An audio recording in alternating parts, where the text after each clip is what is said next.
मित्रांनो, मुख्यमंत्री ग्रामीण पशुधन उद्योजकता योजनेचा लाभ घ्यायचा आहे, पण नक्की कागदपत्रे काय लागतील? चला तर एका मिनिटात जाणून घेऊया संपूर्ण चेकलिस्ट।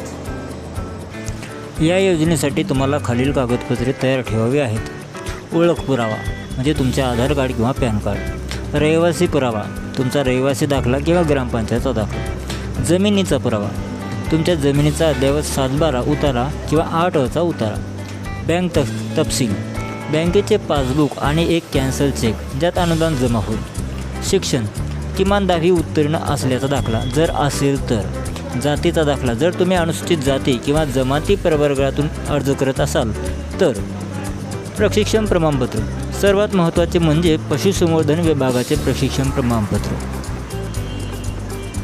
हे सर्व कागदपत्र तुम्हाला अर्ज सुरू झाल्यानंतर पोर्टलवर अपलोड करायचे आहे। अधिक सविस्तर माहितीसाठी आपल्या चॅनलला आता सबस्क्राईब करा। धन्यवाद।